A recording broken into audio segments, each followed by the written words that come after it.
అయినా ఇదేంది భలే మెత్తగా వెచ్చగా ఉండదే. ఓహో, లేత పొట్లకాయ కాబోలు. ఆహా, ఇవాళ ఈ పొట్లకాయతో కూర వండేసి ఆ రుచితో ఈ కాంచనకి ఎవ్వరు పోటీ రారని నిరూపించాలా. ఆ, అయినా ఈ కరెంట్ ఏంది కూర వండే టైంలో పోయి ఉండదు.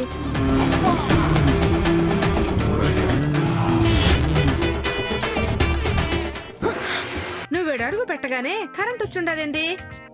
సరే, మీ మెళ్ళో అదేంటి అలా వేసుకుని ఉన్నారు?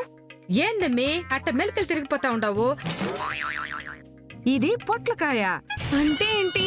దాన్ని ఇంకా మీరు పొట్లకాయనే అనుకుంటున్నారా? పొట్లకాయనే అనుకుంటా కదమ్మీ.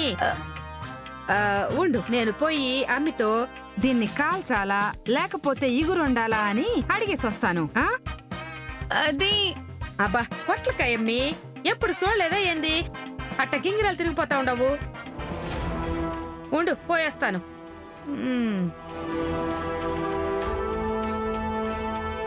అత్తయ్య గారు, పాము కాటేస్తుందేమో. అది కూరలు పీకేసిన పామమ్మా, ఏమీ అవ్వదు. కాని దాన్ని అనన్య చూసినప్పుడు తన రియాక్షన్ ఉంటుంది చూడు, అది మనకి ముఖ్యం. దాని కాలికేమీ అవ్వలేదని మనకి క్లారిటీ రావడమే ఈ పాము ప్లాన్ ముఖ్య ఉద్దేశం.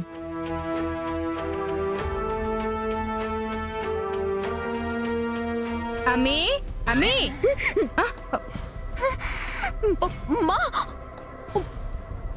ఏంది మే జ్యూస్ అంతా అట్ట స్ప్రే చేసి ఉండవు? పో పొట్లకాయ ఇట్ట అనాలా? పాప ఏంది మే? ఇదేమైనా పావా? అవును, ఎంతకీ నీకు దీన్ని ఎట్ట వండి పెట్టాలా? చిన్న చిన్న ముక్కలు చేసి చక్కగా మసాలా దట్టించి ఫ్రై మాదిరి చేసేదా? పుల్ల పుల్లగా పులుసు మాదిరి చేసేదా? ఎట్టా చేసేది చెప్పు.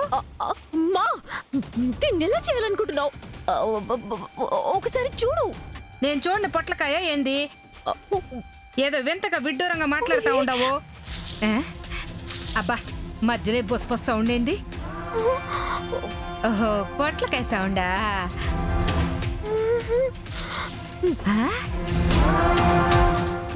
పొట్లకాయ సౌండ్ చేయడం ఏంది? ఇదే కదా ఇడ్డూరం అంటే.